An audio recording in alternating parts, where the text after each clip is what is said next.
Good day everyone. Ang buhay namin sa probinsya is very simple. Ang bahay namin ay maliliit tapos ano pa ba? Malayo kami sa ingay, then maraming trees, tapos malapit sa sapa. Pag weekend pupunta kami sa sapa, then naghanap kami ng yung maliliit na crabs. Tapos nagbabaon din kami ng rice. Pero yung ulam doon na kami naghahanap doon sa forest kasi marami mang ulam doon na makikita pag pag masipag ka lang maghanap ng ulam. Then ang buhay doon is very simple talaga. Naglalaro lang naglalaro doon sa putikan sa basketball court. And ano pa ba? Tuwing 12 p.m. natutulog kaya ginapatulog mo kami pag 12 o'clock, sir. So kaya siguro mataas kami kasi ginapatulog kami ng 12. Kay very strict yung lola ko, sir, ba yung side ng mother ko. So na-adapt ko talaga yung pagka-strict niya talaga na nakakatakot. Kaya siguro naging maganda yung buhay namin kay stricto man sila through their very strict sila, kaya ang resulta naman maganda naman yung resulta kasi nagkaroon naman kami ng lahat ng magagandang trabaho, sir. Tapos ano pa ba maganda, sir? Hindi, kasi sabi mo kanina marami kayong pagkain pero i-trace natin yung naging buhay mo, bakit ka nag-abroad, bakit Sige, sir. Prinsesa ka at that talaga. Nung nagsimula kami ng wala talaga sa life, pero marami kami pagkain kasi masipag man yung mga parents namin magtanim ng palay, tapos marami kaming manok. Tapos naengganyo ako dati mag-abroad kasi nakita ko talaga sa community na napakahirap, tapos ang liliit pa ng mga bahay namin dati. Makikita ko po yung moon pagka maghiga ako sa pero marami kaming bigas dyan sa paligid ng bahay ng bahay namin. Dito kami nakahiga tapos makita ko yung moon pagka magganon ako. Tapos sabi ng tatay ko pag hindi daw ako nag-aaral magiging mahirap daw ako. Tapos sabi ko, tama naman yung sinabi ng tatay ko. Kaya nung pagsabi ng tatay ko na maglipat kami doon sa highway, kinansyawan pa nga yung tatay ko. Sabi nung kumpare niya, anong gagawin mo dun sa highway? Ipapakain mo sa mga anak mo? Bato? Marami daw bato dun eh. Bato-bato man yung mga highway, sir. So sabi nung kapitbahay namin, anong gagawin nyo dun sa highway? Pakainin mo yung anak mo ng bato. Sabi ng tatay ko naman na, hindi, papuntahin ko yung mga anak ko dun sa highway para makapag-aral. Para ayoko yung mga anak ko na walay grado ba? Ayaw niya walay grado yung mga anak niya. Kaya nilipat niya kami doon sa highway para mag-aral. So simula noon, doon na kami sa highway nagtumira. So doon mahirap kasi nag-start kami ulit, then at the age of at the age of 24, doon na ako nagplan na mag-abroad kasi nakita ko talaga sa community ang hirap talaga. Nakatry pa ako na nagkain ako ng sayote na lunlun sayote talaga, na sabi ko sa nanay ko, ano ba to? Pagkain man to ng baboy. Sabi ng nanay ko, hindi, para mawala lang yung gutom mo, kumain ka na, wag ka na magreklamo. Tapos sabi ng nanay ko, tapos ko, sige na nga. Tapos nakita ko, nagpunta ko sa kapitbahay ko, nakita ko sa TV, may hiring ng sa papuntang Singapore. Kaya yun, nag-try ako, nag-apply. Nakaalis ako mga 2004 nag-alis ako. So pumunta ako ng Singapore, doon ako nagtrabaho. Then nakauwi ako mga 2007. Then pagkatapos noon, nagstay ako ng Pilipinas. Siguro mga 2 years lang siguro yun. Nagstay ako ng Pilipinas. Then parang na-board ako kasi feel ko walang trabaho dito, parang nakaka-board. So nagbalik na naman ako ng Singapore hanggang nag-uwi na naman ako dito. So ang dami kong nadaanan na work. Tapos sabi ko, gusto ko talagang mag-army. Tapos nung nabigyan ako ng chance na mag-army, so yun, nakapasok talaga.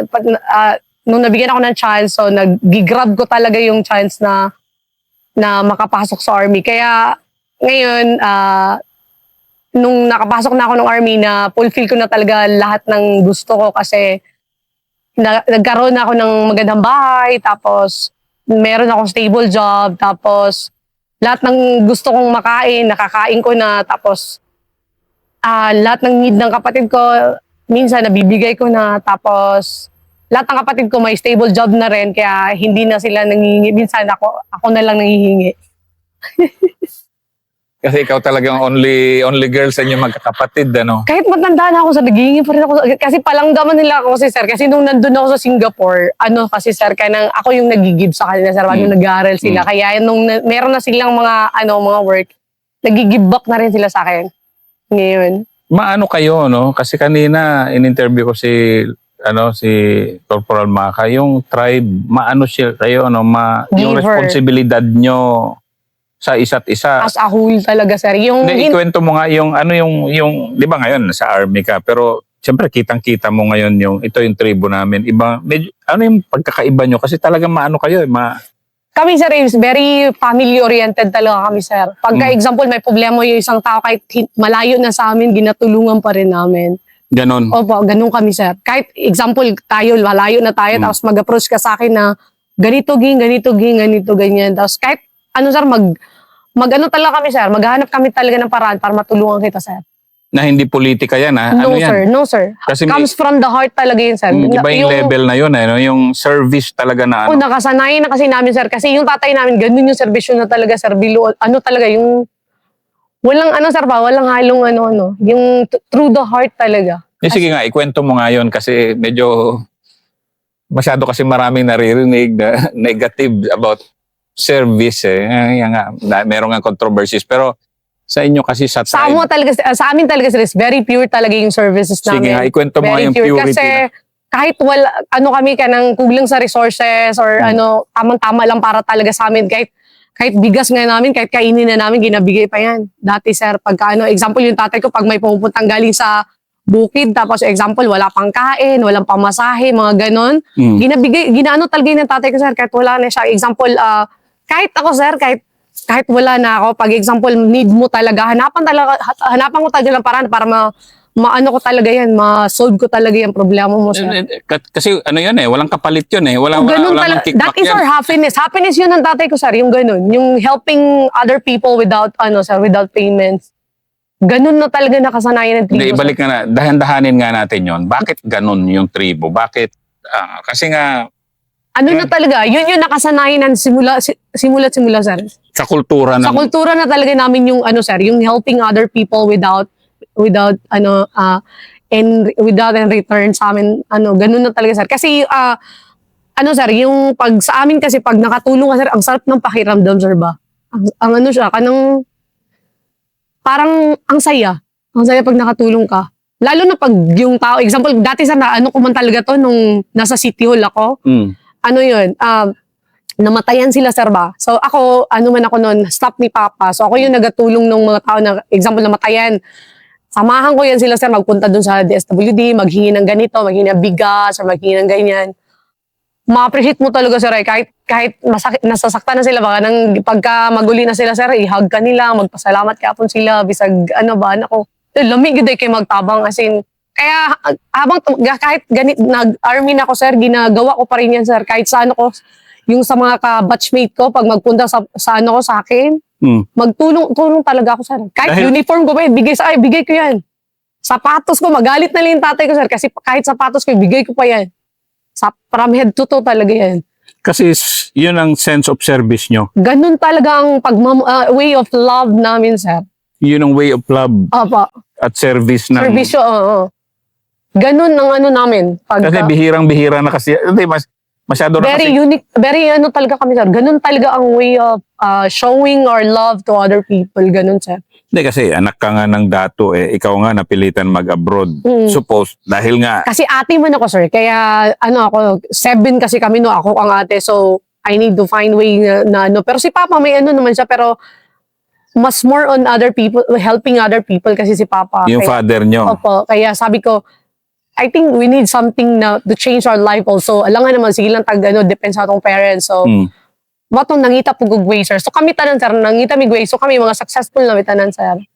na nami mong sariling balay, na nami mga daghan mi gyuta daan, so dili nami kailangan gyuta kanang Sobra-sobra ang lupa sobra-sobra nyo. ning lupa. Pero pag sa at least kanang may tulugan na kami, sir, ba dati lang talaga, very simple lang talaga yung pangarap ko dati, sir. Kama lang talaga, yung higaan lang, sir. Nung una akong abroad, kama lang talaga, yung kutsun lang talaga. Sabi ko, magkakutsun lang talaga ako. Okay na ako, kumpleto na siguro ako sa kinabuhi ni anak ko, sir. Tapos nung nung next kong balik, sabi ko, bahay naman siguro. Sabi ko, para may bahay na ako. Dalaga pala ako, sir. 24 ang edad na ako. May bahay na ako noon dati. So, tapos, nagbili ako ng lupa. Kahit may lupa na si tatay, marami siyang lupa. Nagbili pa ako ng lupa. Yung 2 hectares na lupain na may mga kakao, may mga prutas, mga ganon. Kasi mahilig man din ako sir, mag-farming. Ba't ka nag-army pa? Sir, to fulfill my dreams. Kasi ko na talaga, sir, ba, sa heart ko, gusto ko talaga mag-army. Ikaw Stable pa yung naman sa babae, akin, sir. Ikaw pa yung babae sa inyo magkakapatid. Yes, sir. Sa criminology man kasi ako, sir. Tapos hindi man ako nakatapos. 3rd year lang ako. Tapos, sabi ko, kung hindi man ako makatapos ng criminology, dapat maging army talaga ako. Kasi army talaga gusto ko. Tapos, nung naglampas ako ng 30, sabi ko, God, wala na siguro talaga chances to ba? Sabi ko gano'n. Nag-wish ako sa cake ko, sir. Bahala matanda na ako, mag-wish pa rin ako dun sa cake ko. Sabi ko, God, kailan mo ba bibigay yung, yung once ko sa life? Sabi ko, sa next life na ba? Kasi yung edad ko, malayo na talaga, sir, ba? So sabi ko, God, pwede ibigay mo na ngayon na year. Pagka sir, siguro mga 2 weeks, tinawagan ako na kasali ako doon sa 69 na kota ng NCIP. Kaya ang saya-saya ako kasi natupad talaga. Pero hindi siya easy talaga, sir. As in, ang dami ko, parang ma-discourage na gani ko sa una. As in, sabi ko, hindi na yata talaga matutuloy ito. Sabi ko gano'n. Pero, God is very powerful talaga, sir. Kasi He make a way para maging imposible ang lahat.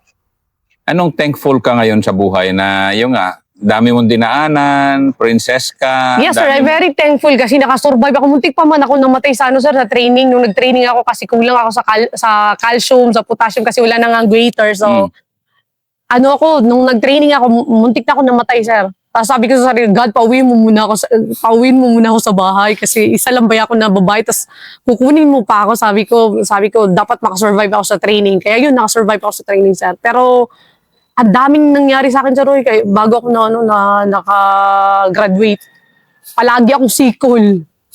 Oo, sir. Grabe talaga. As in. Hanggang ngayon, sir, kahit nung nag-army na ako, ngayon ganyan magsikol sana ako, sir. Kaya sabi ni sir, hindi, mag-interview ka doon. Mamaya ka na magpasikol. Pero ngayon, andito ka eh. Siyempre, of course, may mga kamag-anak ka dito, di ba? Yes, sir. Malayo ka. Hindi naman ganun kalayo ang Davao ngayon dito. Pero mga more than 1 hour kung sa Magpet ka magdaan, sir. Diyan man ako lapit lang nagdaan. naman di ba? Yes, sir. Pero ngayon, anong fulfillment mo na, nandito na ako sa army? Ang fulfillment ko, sir, is sir, eto, yung natupad ko yung dreams ko, sir. Kasi matagal ko grabe yung pinagdaanan ko nito bago ko na fulfill yung dreams na to, sir. Muntik na ako namatay, tapos ang daming pains, ang daming challenges na nangyari sa akin. Pero through it all, I did it. Nagawa ko yung ma-fulfill yung pangarap ko na maging army, sir. Kanino ka magpasalamat ngayon? Mga tao na pasalamatan mo? Unang-una, sir, is kay God kasi tinupad niyo yung pangarap ko. Tapos second is yung family ko, sir. Kasi sila yung sumuporta sa akin through thick and thins.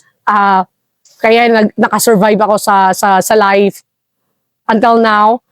Sila pa rin yung nandyan palagi sa ko, sir. Then third is yung mga kasama ko sa office ko dati sa MIPCPD, sir. Lalo-lalo na po si Retired General Allen Capuyan, sir.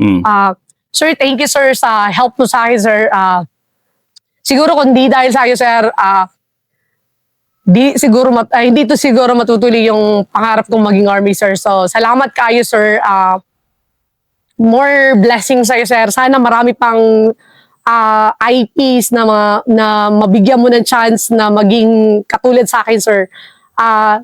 Sa mga katulad kong katutubo, katulad kong IPs, I hope that wag kayong mawala ng pag-asa. kahit matanda na kayo or wala kayong mga pinag-aaralan, ang maganda niyong gawin is kung ano mo yung nasa heart niyo, sundin niyo lang para matupad niyo yung mga dreams niyo. At saka maging dapat ka nang mag-expand ka ba, dili ka nga magsira ka talaga, isolate sa iyong sarili sa bukid, dapat mag-explore ka, mangutana, tapos para makabalo ka sa mga privilege nga para sa imo nga ihatag sa gobyerno para sa ato ang mga tribo. Maraming salamat, Princess. Thank you, sir.